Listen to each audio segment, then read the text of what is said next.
जाना,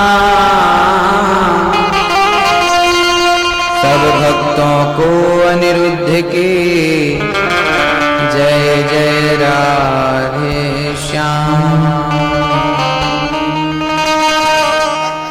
जय जय सीताराम।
प्रार्थना है गोविंद से, प्रार्थना है गोविंद चले आओ, गोपाल चले आओ, गोविंद चले आओ, गोपाल चले आओ, गोविंद चले आओ, गोपाल चले आओ, गोविंद चले आओ, गोपाल चले आओ। हे श्याम सुंदर, कुछ कह सकूं ना वाणी में दम है और ना ही इस काबिल हूं। एक चरणों में विनती कर सकता हूं, निवेदन कर सकता हूं आपका दास होने की हैसियत से। मैं पतित हूं, आप पावन हैं। मैं दीन हूं, आप दयाल हैं। मैं भक्त हूं, आप वत्सल हैं। वत्स कहते हैं बछड़े को, वत्सला कहते हैं गौ माता को। बछड़े का जन्म होता है, वो मलमूत्र में लिपटा होता है भक्तों, भीगा होता है। गाय माता उसे चाट चाट करके निर्मल कर देती है। वो बालक, वो बछड़ा स्वयं चाहे कि मैं निर्मल हो सकूं, उसमें काबिलियत नहीं है। गाय उसे चाटती है, जैसे उस बछड़े के अंदर काबिलियत नहीं है कि वो स्वयं अपने आप को पवित्र कर सके, ऐसे मैं माया मोह के मलमूत्र में भीगा प्राणी हूँ। मैं अपने अंदर की वासनाएं कामनाएं कैसे खत्म करूं श्याम सुंदर? जब तक आप कृपा ना करें तब तक ये वासनाएं खत्म नहीं हो सकती। इसलिए प्रार्थना है कि मैं आपका दिन रात स्मरण करूं। इसके लिए भी आपको हमें कृपा करनी पड़ेगी। कृपा का हाथ हमारे मस्तक पर रखना पड़ेगा और हम तो प्रार्थना ही कर सकते हैं। दोनों हाथ उठा के प्रार्थना करें।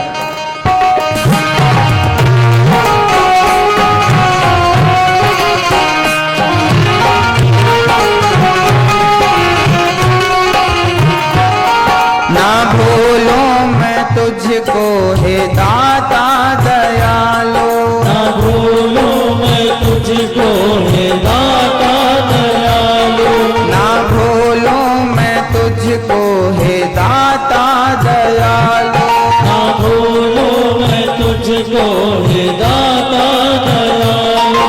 इसी जन्म में नाथ तुमको मैं पालूं, इसी जन्म में नाथ तुमको मैं पालूं, इसी जन्म में नाथ तुमको मैं पालूं, इसी जन्म में नाथ तुमको मैं पालूं।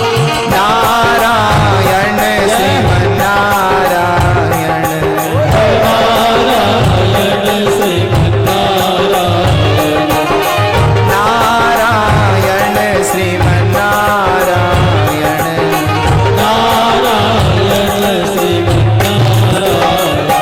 बोलो नारायण श्रीमन नारायण, श्रीमन नारायण नारायण नारायण, बोलो नारायण श्रीमन नारायण, श्रीमन नारायण,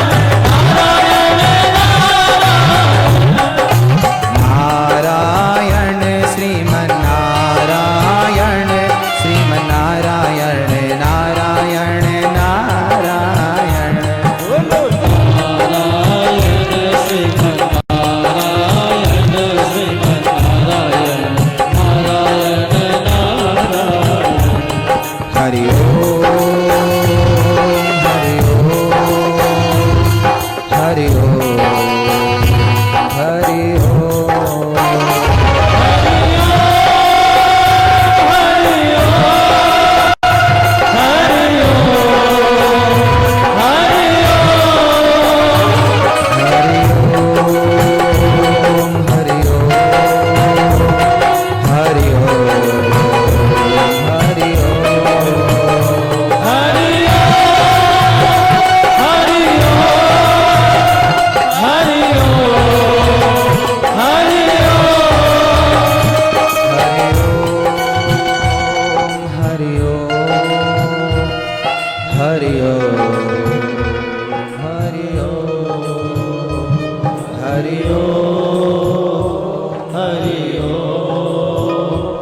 हरि ओम हरि ओम।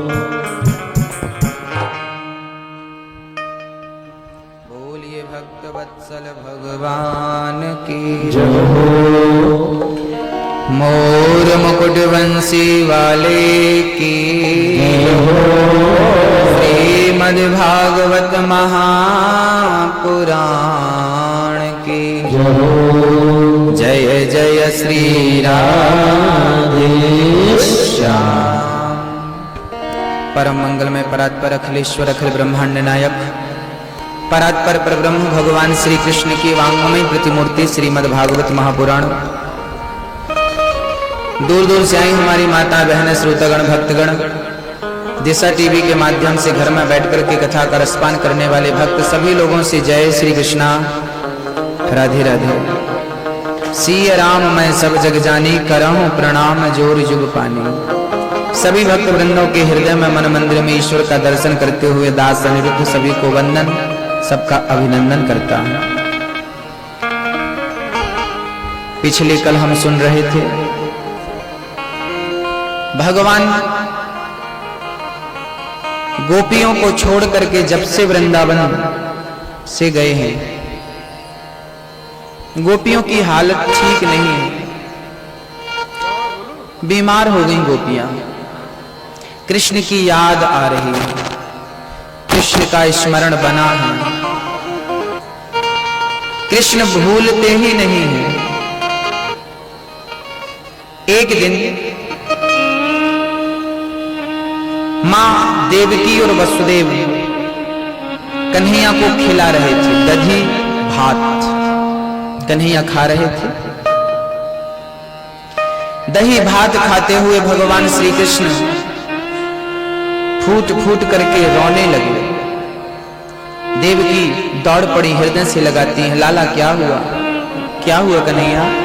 कुछ बोले नहीं, यमुना के किनारे चले गए। यमुना के पुलिन तट पर बैठकर भगवान रोने लगे। रोते हैं भगवान। उसी समय वहां पर श्री उद्धव जी महाराज का आगमन होता है।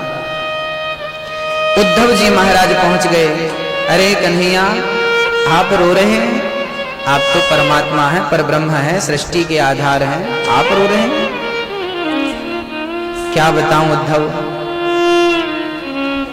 मुझे आज अपनी मां यशोदा की याद आ रही है। मुझे अपनी नगरी याद आ रही है, वृंदावन नगरी। मुझे अपनी गोपियां, ग्वालवाल, बाबा नंद, मेरी गाय, मेरे बछड़े, मेरी वो यमुना मुझे याद आ रही है। मेरा गोवर्धन मुझे याद आ रहा है। प्रभु आप कहां नहीं हैं? उद्धव जी ज्ञान दे रहे हैं, कहां नहीं हैं? आप तो यहां भी हैं, वहां भी हैं, कण कण में हैं, सर्वम खलविदम ब्रह्म, सब जगह तो आप हैं, फिर रोते क्यों हैं? उद्धव, रोता इसलिए हूं क्योंकि वो हमारे लिए रोते हैं। उनकी आंखों में हमारे लिए आंसू हैं, उनके हृदय में हमारे लिए प्रेम है, इसलिए हम उनके लिए रो रहे हैं। जब भक्त रोता है ना तो भगवान भी रोते हैं। और मैं आपसे कह चुका हूं कि इस कलयुग में ना पूजा से भगवान को पाया जा सकता है, ना पाठ से भगवान को पाया जा सकता है, ना जप से ही पाया जा सकता है, ना तप से ही पाया जा सकता है। इस कलिकाल में केवल भगवत प्रेम से ही परमात्मा को पाया जा सकता है। राम ही केवल प्रेम प्यारा, प्रेम ही ईश्वर तक पहुंचा सकता है। ईश्वर के लिए हमें रोना पड़ेगा। गोपियां रो रही हैं, माँ यशोदा रो रही है, बुरा हाल है, रो रो के आंख सूज गई, सूजन आ गई। लेकिन माँ यशोदा की आंखों से आंसू रुके नहीं, इतना रोई है माँ यशोदा। प्रेम ऐसा ही होता है। प्रेम जहां है बस उसके बिना जीवन है ही नहीं। जमाने का प्रेम उचित नहीं है। किसी व्यक्ति विशेष से आप प्रेम करें और कहें कि हमारा प्रेम भक्ति है, ना। ये दास अनिरुद्ध कहता है कि जितना समय हम ईश्वर का ध्यान करते हैं, जितना समय उनका चिंतन करके खर्च करते हैं, बस वही समय सार्थक है और वही घड़ी सफल है, वही भजन है, वही भक्ति है। बाकी समय व्यर्थ है। जो ईश्वर के चिंतन में बीता वो सोना बन गया, और जो संसार के चिंतन में बीता वो तो लोहा है, जंग खाके खत्म हो जाएगा। कहते हैं सोने में कभी जंग नहीं लगती, गोल्ड में कभी जंग नहीं लगती, लोहे में जंग लग जाती है। ईश्वर को भजन करते हैं ना, चिंतन करते हैं ना, रोते हैं ना, तो वो समय सोना हो जाता है, फिर वो कभी खत्म नहीं होता। संसार से प्रेम करोगे ये खत्म हो जाएगा, इसका कोई हिसाब ही नहीं। ये तो लोहा है, कब खत्म हो जाएगा। भगवान की भक्ति यदि हमने कर ली तो वो भक्ति सूक्ष्म रूप से हमारे मन में कहीं न कहीं पड़ी रहेगी और कभी न कभी वो उदय होगी, और जब उदय होगी तब आपको भगवान से मिलाकर ही छोड़ेगी। इसलिए भक्ति तनिक सी ही सही कहीं न कहीं पड़ी रहनी चाहिए, हृदय के किसी कोने में पड़ी रहे बस।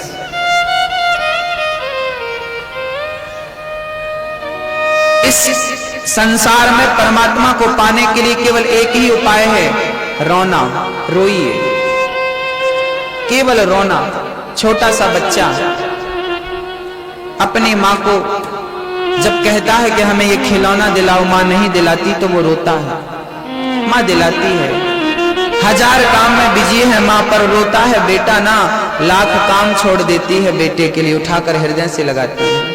जब हम संसार के खिलौनों में मस्त होंगे तो भगवान क्यों उठाएगा, और जब ये खिलौने मान सम्मान पद प्रतिष्ठा धन दौलत के खिलौने छोड़कर जब पुकारोगे सच्चे हृदय से, कहीं भी होगा मेरा गोविंद, आकर के हृदय से लगा। केवल 2 आंसू बहाना है उस कृष्ण के लिए। पुष्प चढ़ाते हैं भगवान को, वो पुष्प उसी के खेत से निकलता है, उसी का उगाया हुआ है, उपजाया हुआ है, उसी का है। नारियल भी उसी ने बनाया है। जो हम भगवान को चढ़ाते हैं वो सब उसी का है। बस अपनी आंखों से 2 आंसू निकालो और भगवान के चरणों में चढ़ा के उनका अभिषेक कर दो, फिर देखो भक्ति सफल हो जाएगी। कभी तो रोया करिए उस कृष्ण की याद में।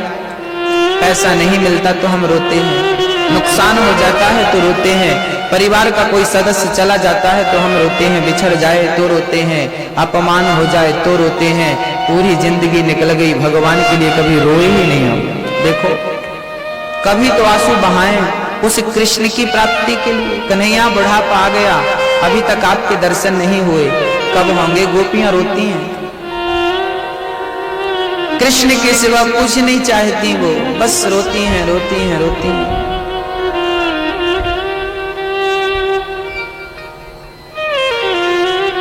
रोना बहुत कठिन है मेरी माँ।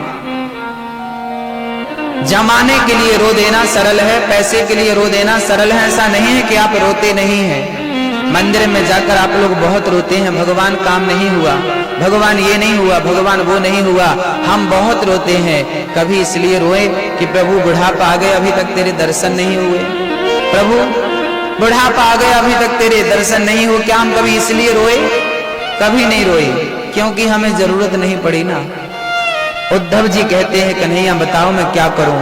एक बार तुम वृंदावन चले जाओ, मेरी गोपियों को, मेरे ग्वाल वालों को, मेरी माँ को मेरा संदेशा दे दो कि मुझे भी तुम्हारी बहुत याद आती है। उद्धव जी बोले कन्हैया मैं ज्ञानी हूं, तेरे वृंदावन में तो गोपियां अनपढ़ मूर्ख हैं, अब मैं उन्हें क्या ज्ञान दूंगा? भगवान बोले तुम एक बार चले जाओ और सरल वाला ज्ञान उन्हें दे देना, जाओ। कहा भगवान ने, कहा घनश्याम ने उद्धव से वृंदावन जरा जाना, वहां की गोपियों को ज्ञान का कुछ तत्व समझाना। विरह की वेदना में वे सदा बेचैन रहती हैं, तड़प कर आह भरती हैं और रो रो कर ये कहती हैं। कहा उद्धव ने हंसकर मैं अभी जाता हूँ वृंदावन, जरा देखूं कि कैसा है कठिन अनुराग का बंधन। है कैसी गोपियां जो ज्ञान बल को कम बताती हैं, निरर्थक लोक लीला का यही गुणगान गाती हैं। गोपियां कहती हैं है प्रेम जगत में सार और कोई सार नहीं। उद्धव जी कहते हैं ठीक है। रथ पर सवार हो गए, कन्हैया ने अपना पीला पीतांबर उद्धव को उड़ा दिया। उद्धव जा रहे हो, मेरी गोपियों से कहना कि मैंने उन्हें याद किया है, चले।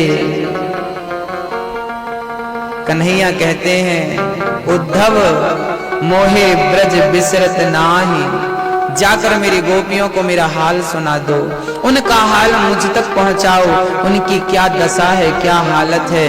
चले उद्धव जी महाराज, चले मथुरा से कुछ दूर, चले मथुरा से जब कुछ दूर, वृंदावन निकट आया, वहीं से प्रेम ने अपना अनोखा रंग दिखलाया। अब उद्धव जी ब्रज की धरती पर, वृंदावन की धरती पर जैसे ही पहुंचे तो जानते हो पहली भेंट किससे हुई? बिटप झुक कर ये कहते थे इधर आओ इधर आओ। पपीहा कह रहा था पी कहाँ ये भी तो बतलाओ। ये वृक्ष मानो इनकी डालियां झुककर कहती हैं उद्धव यहाँ आओ, क्या हुआ, मेरा कृष्ण आया कि नहीं? मानो ये वृक्ष कह रहे हैं उद्धव मेरा कृष्ण कहाँ है? पपीहा कह रहा है पीहा पीहा पी कहाँ मेरा कृष्ण कहाँ है, जरा ये तो बताओ। नदी यमुना शब्द हरिहर का सुनाती है, भ्रमर गुंजार से भी यही आवाज आती है। मानो भौरा गुंजार करते हुए कह रहा है उद्धव मेरा कृष्ण कहाँ है? दिखाई नहीं पड़ रहा है क्या? वो नहीं आया? ए उद्धव मेरा कृष्ण कहाँ है? उद्धव जी का दुपट्टा कांटों में उलझ गया। उद्धव जी का जैसे ही उद्धव जी ब्रज की भूमि पर पहुंचे, हाँ जैसे ही ब्रज की भूमि पर पहुंचे वो रथ से उतर गए। वहां एक अलौकिक आनंद था, खुशबू थी, इतनी शांति थी कि उद्धव जी दंग रह गए। ये मैं कहीं दूसरे लोक में तो नहीं आ गया? उद्धव जी जैसे ही रथ से उतरकर पैदल चले, उस मिट्टी में ऐसा सुकून मिला उद्धव को कि आज तक कहीं मिला नहीं। उद्धव का दुपट्टा एक कांटों में उलझ गया, झाड़ियों में उलझ गया। निकालने लगे, सुलझाने लगे, तभी उन कांटों ने, झाड़ियों ने उद्धव के दुपट्टे को, नए दुपट्टे को फाड़ दिया। मानो वो झाड़ियां, मानो वो कांटे कहते हैं वृंदावन आए हो तो प्रेमी बनकर जाना, ज्ञान का पहाड़ा लेकर आए हो, फाड़ देंगे तुम्हारे ज्ञान को। ऐ उद्धव हमें ज्ञान की पोथी न सुनाना।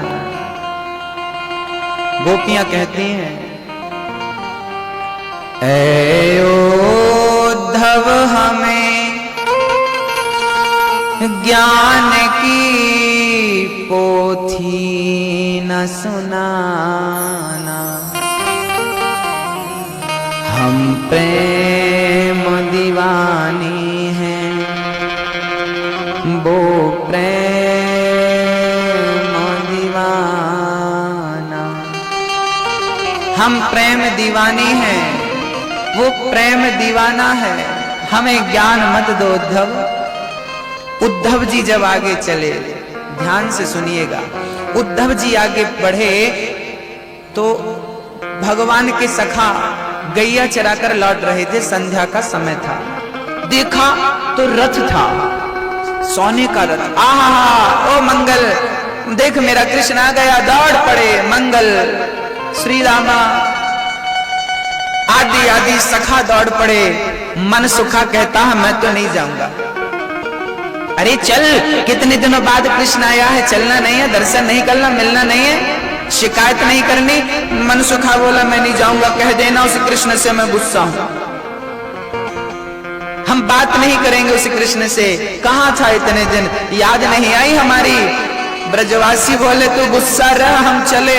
दौड़ कर मेरा कृष्ण आ गया, कृष्ण आ गया, मेरा कृष्ण आ गया। जैसे ही आगे गए तो रथ तो वही था जिस पर चढ़कर भगवान वृंदावन से मथुरा गए थे, पर वहां दिखा कोई और। ब्रजवासी सब चुप हो गए। भाई साहब कहां से आए हो?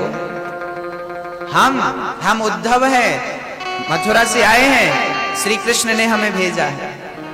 अच्छा, कृष्ण ने भेजा है? चलो देर सवेर सही, याद तो आई उसे, हमारी याद तो आई कि कोई है। उसी समय मन सुखा किनारे झाड़ियों में छिपा बैठा था कि कृष्ण आएगा, मुझे मनाएगा। कोई नहीं आया। सोचा इतने दिन हो गए, शायद भूल गया हो, तो खुद चल पड़ा। देखो आप कितना भी झगड़ा कर लो, कितनी भी लड़ाइयां लड़ लो, आपके कितने भी दुश्मन हो जाएं, क्या आप खाना छोड़ देते हैं? क्या आप पानी पीना छोड़ देते हैं? कहिए। कितनी भी लड़ाइयां हो जाएं, कितने भी झगड़े हो जाएं, कोई भी मर जाए, हम खाना और पानी नहीं छोड़ते। जब खाना नहीं छोड़ते, पानी नहीं छोड़ते, तो हम कृष्ण को याद करना क्यों छोड़ देते हैं? कृष्ण का स्मरण करना क्यों छोड़ देते हैं?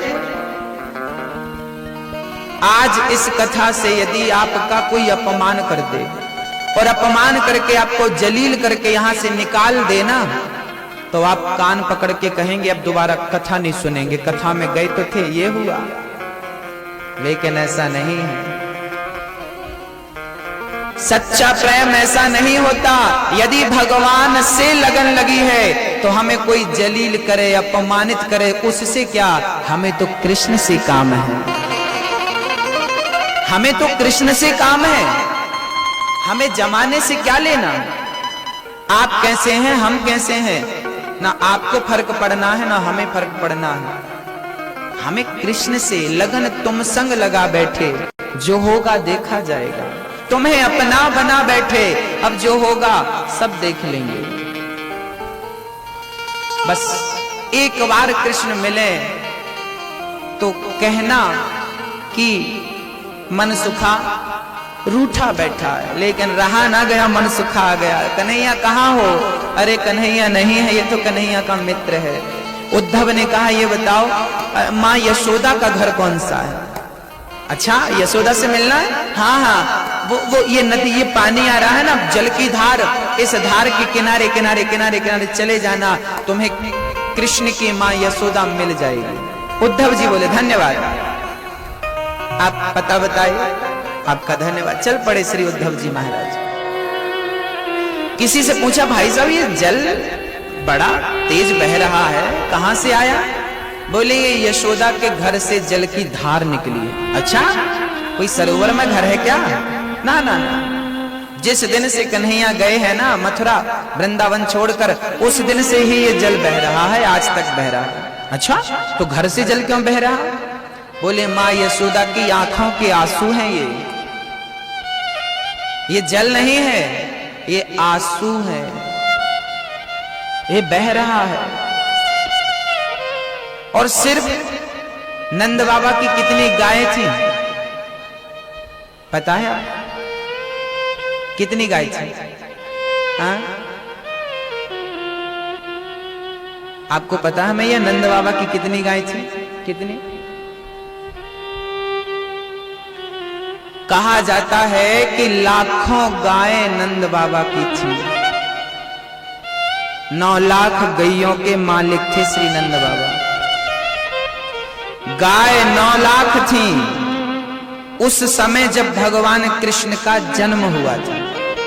तो अब तो भगवान 11.5 वर्ष के हो गए थे ना जब गए थे, और उद्धव जी अब आए हैं, तब तक तो 9 लाख से भी ज्यादा हो गई रही होंगी।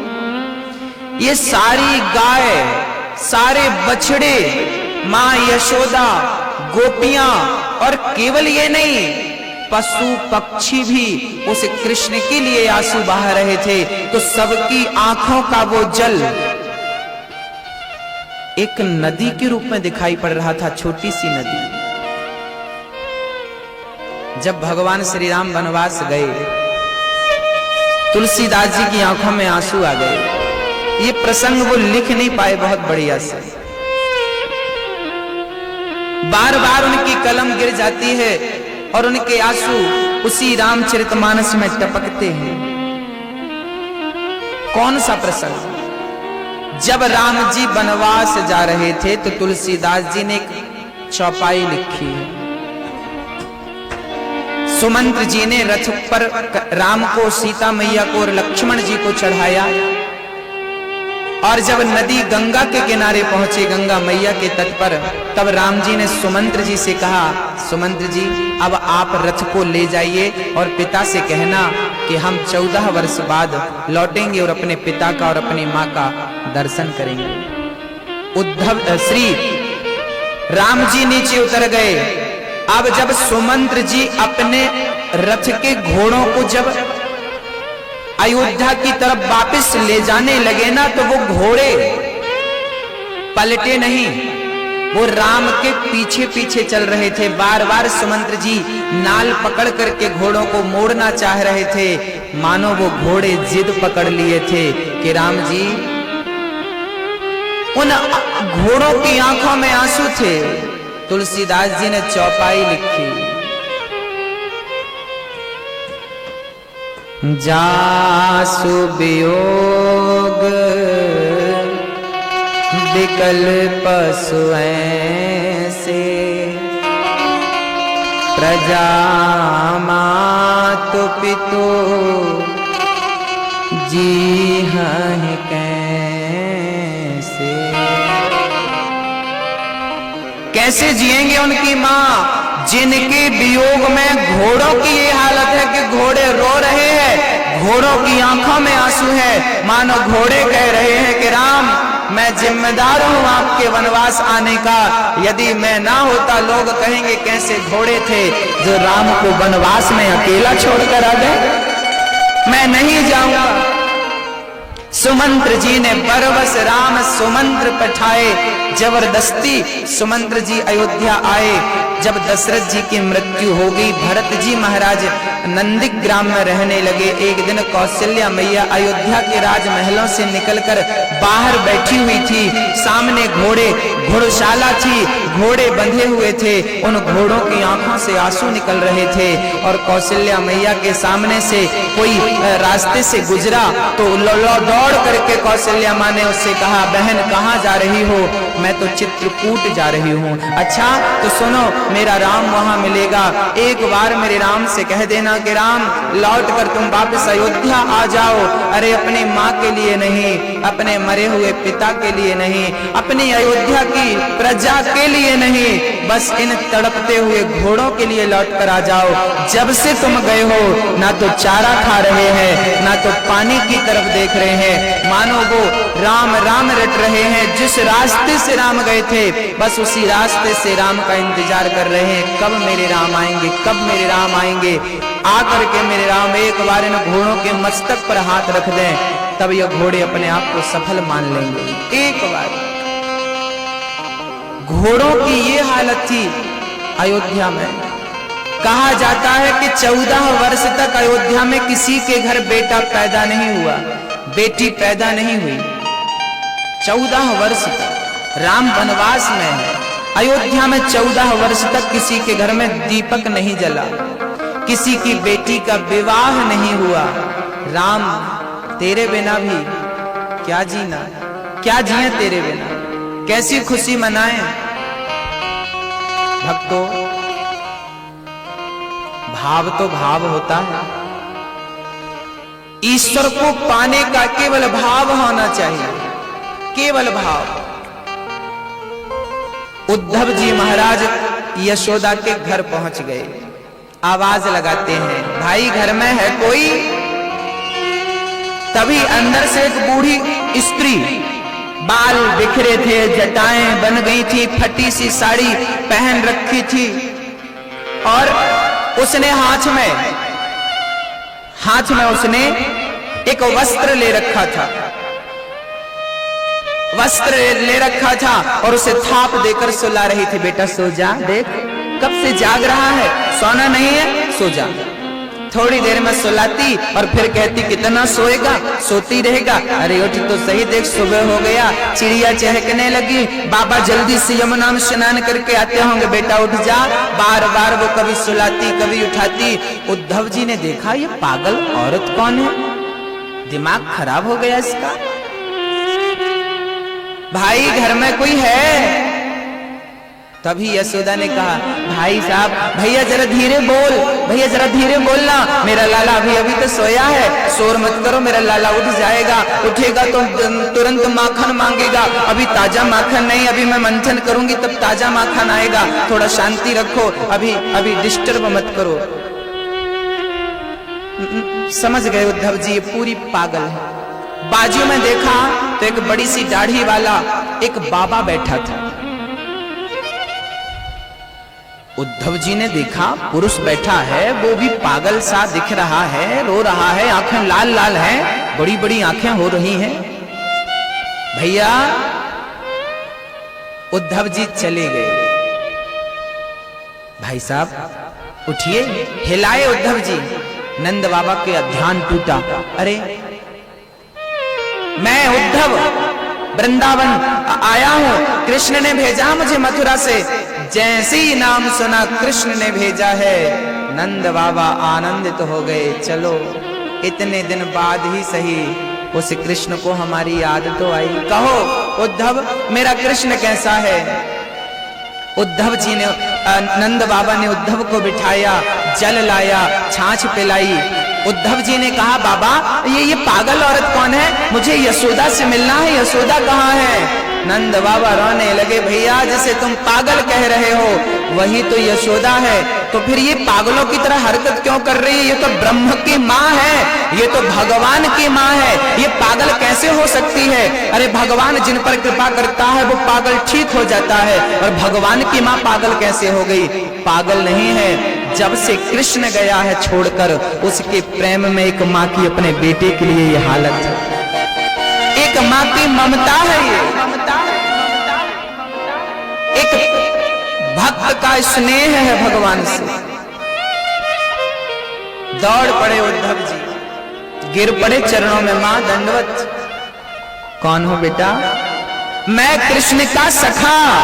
जैसे ही यशोदा ने कृष्ण का नाम सुना, मानो बेजान शरीर में जान आ गई हो। कृष्ण का नाम सुनकर हृदय से लगाती है मां, अरे मेरा कृष्ण कहाँ है, आया क्या। दौड़ पड़ी, दरवाजे टटोलने लगी, कहाँ है मेरा कृष्ण, आया क्या। आ गई उससे याद, कहाँ है कन्हैया, इतने दिन बाद आया, आज तो कान पकड़ूंगी, आज मैं डांटूंगी तुझे। इतने दिन से कहाँ था, तुझे अपनी माँ की याद नहीं आई। कितना तड़पाया तूने, कितना तरसाया तूने। अरे क्या बिगाड़ा था कन्हैया, छोड़कर चला गया।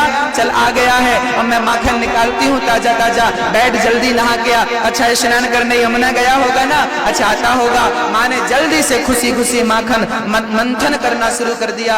उसी समय उद्धव ने कहा माँ मैं आया हूं, कृष्ण नहीं आए। अच्छा कृष्ण नहीं आया, तुझे भेजा है। हाँ मुझे भेजा। वाह कन्हैया, इतने दिन बाद तुझे अपनी माँ याद आई, उसमें खुद नहीं आ सका, अपने मित्र को भेजता। कहो मेरा कृष्ण कैसा है। ठीक है, कभी मुझे याद करता है कि नहीं करता है। अच्छा ये बताओ, खाता पीता तो है, स्वस्थ तो है।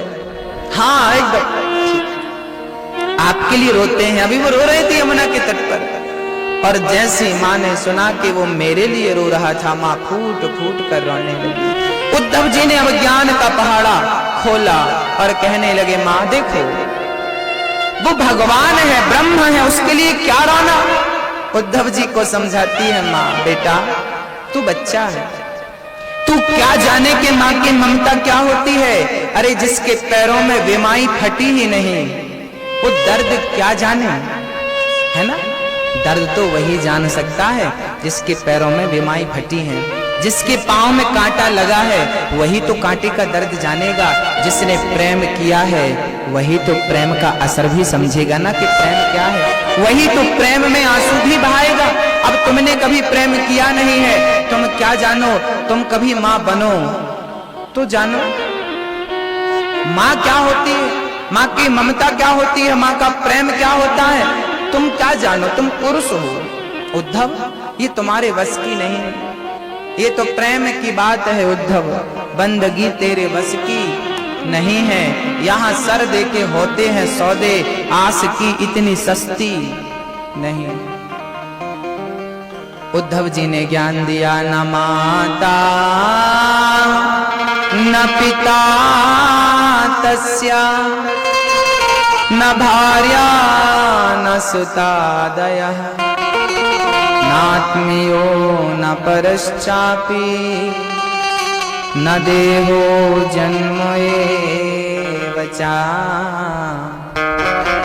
माँ वो पिता नहीं है, वो सबका पिता है, सबकी माँ है, उसका कोई माता पिता हो नहीं सकता। उद्धव जी कहती हैं, माँ यशोदा उद्धव से कहती हैं, माँ कहती हैं उद्धव कोई प्यासा हमसे कहे कि पानी पिलाओ, हम कहें कि पानी क्या मांगता है, बादलों में पानी है, जमीन के अंदर पानी है, तेरे शरीर में पानी है, पानी तत्व विद्यमान है, तो क्या पानी के ज्ञान से क्या प्यासे की प्यास बुझ सकती है?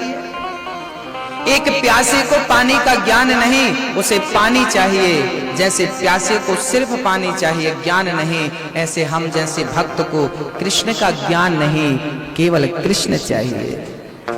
उद्धव जी के ज्ञान की गांठ खुल गई और जब वापस वो गोपियों के करीब आए तो गोपियों के पास जैसी पहुंचे एक भौरा गोपियों के पांव में गुंजार करने लगा। गोपियों राधा रानी कहती हैं, भाग, तू कपटी है, काला है ना, तू कपटी है, एक जन्म का नहीं। क्या बिगाड़ा था सुपर्णखा ने, क्या बिगाड़ा था राजा बलि ने, क्या बिगाड़ा था हमने, सबको तूने दर्द दिया है। उद्धव जी समझ गए ये तो बड़ी ज्ञानी है, भगवान के जन्म जन्म की बातों को जानती और समझती हैं। भक्तों, गोपियां उद्धव के सामने यह ज्ञान की बात कर रहे हैं, उद्धव का ज्ञान खत्म हो गए हैं, कैसे समझाऊं? जो धन के लिए रोए उसे समझाया जा सकता है, जो वस्तु के लिए रोए उसे समझाया जा सकता है, जो भगवान के लिए रोता है उसे कौन और क्या समझाएगा? भक्तों, कौन सा ज्ञान काम करेगा? समझा रहे हैं श्री उद्धव जी महाराज। गोपियां कहती हैं, उद्धव हमें ज्ञान का पहाड़ा मत सुनाओ, जाओ अपने कृष्ण से कह देना कि जब तक वो हमें नहीं अपनाएगा, जब तक वो नहीं आएगा, अरे 1000 जन्म लेने पड़े तो जन्म ले लेंगे, लेकिन कृष्ण को भूल नहीं पाएंगे, कृष्ण को बिसरा नहीं पाएंगे। ये गोपियों का प्रेम है बस। उद्धव जी आए थे एक दिन के लिए, 6 महीने तक प्रेम से रहे हैं उद्धव जी, और जब गए तो जहां देखते हैं कृष्ण कृष्ण नजर आता है, जहां देखते हैं कृष्ण कृष्ण नजर आता है। प्रेम सबसे बड़ी पूजा क्या है? प्रेम। सबसे बड़ी भक्ति क्या है? प्रेम। एक पत्नी अपने पति से प्रेम ना करे तो क्या वो पति प्रसन्न रहेगा? एक पुरुष पत्नी से प्रेम न करे तो क्या पत्नी प्रसन्न रहेगी? कहो, आपका पति सोना चांदी हीरा मोती घर बंगला सब दे दे, पर कहे कि मैं प्रेम नहीं करूंगा आपसे, तो क्या आप संतुष्ट रहोगी? हाँ, हम तुच्छ प्राणी हैं और हम तुच्छ प्राणियों को प्रेम चाहिए। जब हम प्रेम के भूखे हैं तो भगवान को क्या चाहिए? वस्तु चाहिए, उसे भी तो सच्चा प्रेम चाहिए। निर्मल मन जन सो मोहि पावा, मोहि कपट छल छिद्र न भावा। बस निर्मल मन ही तो चाहिए, प्रेम ही तो चाहिए। प्रेम। एक बात बताओ मेरी मां,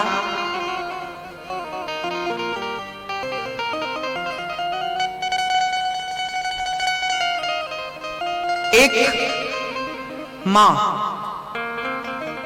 जब अपने बेटे को याद करती है,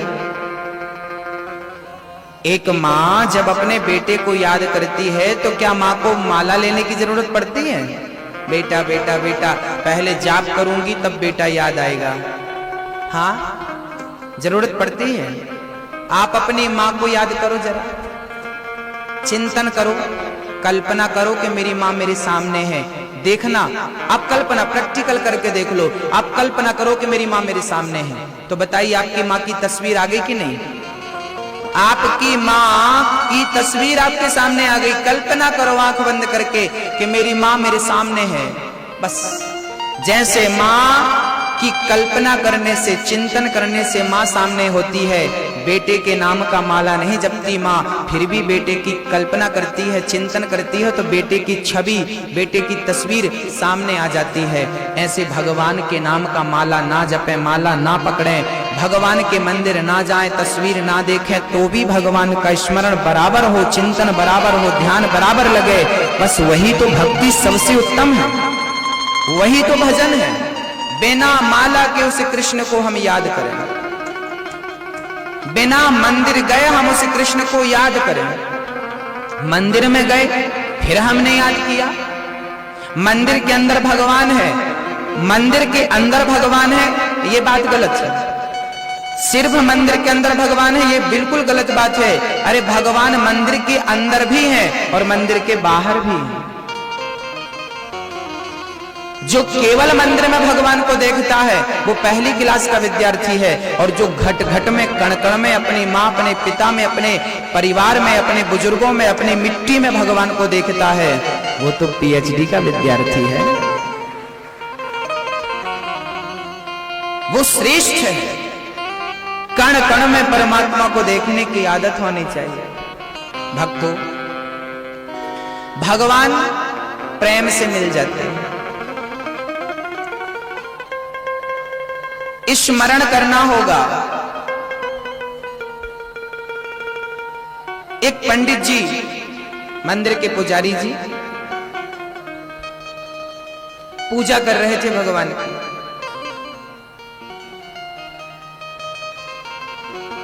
घर गए, पत्नी ने कहा इतने लेट आए हो, जरा कम पूजा किया करो, दिन भर पूजा करते रहते हो, पत्नी को भी समय दिया करो। नहीं नहीं, भगवान को जरा भोग लगा रहे थे, जरा देर लग गई। भोग लगा रहे थे। भगवान खाते हैं क्या? हाँ हाँ खाते हैं भगवान। अरे कुछ नहीं खाते भगवान, जितना ले गए थे सब वापस ले आए। कहाँ खाया भगवान ने? जितनी रोटी थी उतनी तो है, और जितनी खीर थी उतनी है, जितने लड्डू दिए सारे वापस आ गए। कहाँ खाया भगवान ने? यदि भगवान सच्चे हैं तो जरा खाएं, तब तो हम जाने। अब पंडित जी को बड़ा बुरा लगा, आहा मेरी पत्नी कैसी है, भरोसा नहीं करती भगवान पर। मंदिर गए, हाथ जोड़कर निवेदन किया, प्रभु आज तो लाज लुट जाएगी, आपने भोजन नहीं किया तो। दूसरे दिन बढ़िया नाना प्रकार के व्यंजन पत्नी ने बनाए। आज देखो तुम्हारे भगवान बनाया। पंडित जी ले गए, तुलसी का पत्ता डाला, जय हो प्रभु, ओम नाभ्यायासेदंतरिक्षगम शीर्ष्णोद्यो हो। हे प्रभु आओ, त्वदीयं वस्तु गोविंद तुभ्यमेव समर्पिताओ। प्रभु भोग लगाओ। पंडित जी सवेरे से बैठे थाली लेकर, लेकिन शाम हो गई। थोड़ी देर में चींटियां आने लगी, चींटियां चढ़ने लगी। लड्डू रखा था, लड्डू में चींटियां। पंडित जी ने भगाया तुलसी के पत्ते, चलो चींटियां मेरे भगवान के लिए रखा। चींटियों को भगाया। थोड़ी देर में बूढ़ियों के पास ना चींटे काले वाले पहुंचने लगे। पंडित जी ने भी भगाया, चलो चलो चलो, कोई काम नहीं तुम्हारा। तभी मंदिर पर एक बहुत भूखा आदमी, महाराज बड़ा भूखा हूं, बड़ी भूख लगी है, आप प्रसाद पवाएं तो पेट भरे, आपको आशीर्वाद दूं। ना महाराज, आप एक काम करना, कल आना, मैं कल खिलाऊंगा, अभी मैं भगवान के लिए थाली सजा के बैठा हूं। पंडित जी ने भिखारी को, उस गरीब को, उस भूखे को नहीं दिया। और अब तो शाम हो गई, रात हो गई, पूजा पाठ सब हो गई, पट बंद हो गए, भगवान के दरवाजे बंद। अब पंडित जी को बड़ा बुरा लगा। नहीं नहीं नहीं यार, बात तो सही कहती है मेरी पंडितानी कि भगवान ने तो खाया ही नहीं, अब पूजा पाठ सब छोड़ दूंगा मैं, अब तो कुछ नहीं है, भगवान सब ठीक नहीं है। घर गया, गुस्सा हो गया कि नहीं यार तुमसे दोस्ती नहीं, खत्म, कोई दोस्ती नहीं। घर गया, सो गया। जब सोया ना तो उसे सपना आया। सपने में भगवान जी आया। कहो पंडित जी कैसे हो? पंडित जी ने कहा नहीं नहीं, हम आपसे बात नहीं कर सकते, अब हमारी आपकी दोस्ती खत्म खत्म, अब जा। अरे सुन तो लो, क्यों गुस्सा हो, क्यों गुस्से में पड़े हो मुंह फुलाए? आपने खाया क्यों नहीं हमारा रखा भोजन? अरे मैं आया तो था। आए थे? हाँ, वो लड्डू पर चींटियां लग रही थी, कौन था वो? चींटी बनकर आया था, तुम भगा दिए, खाने नहीं दिया आपने, फिर मैं चींटा बनकर आया। जब तुम्हें इनसे संतुष्टि नहीं हुई तो फिर मैं भूखा एक ब्राह्मण बनकर आया। भूख लगी है, बड़ा भूखा हूं, दे दो। आपने दिया कहां? आपने कहां दिया? वो जो भिखारी था ना, अच्छे से देखा नहीं आपने? उसकी शक्ल मेरी शक्ल से मैच कर रही थी। मैंने तो ध्यान ही नहीं दिया। अरे सुनो, तो आप बंसी बजाते क्यों नहीं आए? हमको तो लगा आप ऐसे मंदिर से डायरेक्ट उठेंगे, आप आएंगे और हमारे थाली से गप गप गप गप करके खाने लगेंगे। तब हमें लगा कि भगवान ने खाया, और हम किसी गरीब को खिलाते हैं तो हमें लगता है कि वो गरीब ने खाया, भगवान ने थोड़ी खाया। भगवान कहते हैं पंडित जी, मां खाती है तो बेटे का पेट अपने आप भर जाता है। कौन सी मां? गर्भवती मां। जब बच्चा 8 महीने का पेट में होता है ना, तो मां जो खाती है वो बच्चे के पेट में चला जाता है। मां के शरीर से, उसके नाभि से नरा जुड़ा रहता है। मां खाए तो रस के रूप में बच्चे के भीतर जाता है, पानी रस के रूप में अंदर जाता है बच्चे के। मां जो खाती पीती है उससे बच्चा पुष्ट हो जाता है। जैसे मां खाती है तो बेटा अपने आप पेट भर लेता है, ऐसे जब भक्त खाता है तो भगवान अपने आप प्रसाद ग्रहण कर लेता है। भगवान जैसे छोटा सा बच्चा 9 महीने तक मां के मुंह से खाता है, अपने मुंह से नहीं खाता, ऐसे भगवान हमारे सदा भक्तों के मुंह से खाते हैं। ये भगवान अपने मुंह से नहीं खाते। जब किसी दीन दुखी को पेट भर के आप खिलाते हैं तो समझ लेना कि भगवान के मुंह पेट में गया। पेड़ की जड़ में पानी डालो ना तो ऊपर पत्ते तक, डाली, शाखा, फूल, फल सब तक पहुंच जाता है। नीचे पानी डालो, ऊपर तक पहुंच गया। नीचे वालों को खुश कर लो, नीचे वालों की सेवा कर लो, ऊपर वाले की अपने आप सेवा हो जाएगी। नीचे के माता पिता, ये नीचे वाले मतलब माता पिता, अतिथि, गाय माता, ब्राह्मण देवता, इनकी पूजा कर लो, गुरु का चिंतन कर लो, गुरु को भोजन कराओ, माँ बाप को भोजन कराओ। अरे बूढ़ी माँ को पकड़ करके प्यार से भोजन कराओ, माँ के चरण दबाओ। तो समझ लेना कि जब आप माँ के चरण दबाते हो तो माँ नहीं है वो, माँ के नहीं, आप तो भगवान के चरण दबा रहे हो। माँ को खिलाओ, समझ लेना भगवान को खिला रहे हो। मेरी मां, ये कौन सा पुष्प है? गुलाब है। खुशबू बहुत अच्छी है। हाँ, अच्छा आप देखिएगा, ये ताजा फूल आप तोड़िएगा, तोड़िएगा और उसे ना सोनार के कांटे में रखिएगा, सोनी जी की तराजू में तौल कर देखिए। एक गुलाब का पुष्प यदि 10 ग्राम का है, हमने पहले से तराजू में तौल दिया, ये 10 ग्राम का है। फिर हमने इसकी खुशबू ली, ये खुशबू ले ली।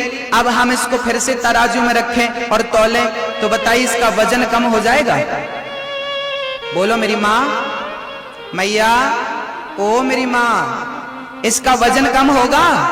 कभी नहीं होगा। मैंने इसकी खुशबू ले ली तो वजन कम हो जाना चाहिए था ना, पर हुआ क्या? नहीं हुआ। अब नहीं हुआ तो क्या इसका ये अर्थ है कि मैंने खुशबू नहीं ली? मैंने खुशबू ले ली लेकिन इसका वजन कम नहीं हुआ। हाँ, ऐसे ही जब दाल चावल सब्जी रोटी आप भगवान को परोसते हैं ना, तो दाल चावल सब्जी रोटी में एक दाना भी कम नहीं होता, लेकिन जो भक्त के प्रेम की खुशबू है ना, वो भगवान तक पहुंच जाती है। जैसे इस गुलाब की खुशबू हमने ले ली, इस पर कोई फर्क नहीं पड़ा, ऐसे हमारी थाली से हमें भगवान, हमारी थाली से भगवान को मतलब नहीं है। हमारे स्नेह, हमारे प्रेम, हमारे समर्पण से मतलब है। भगवान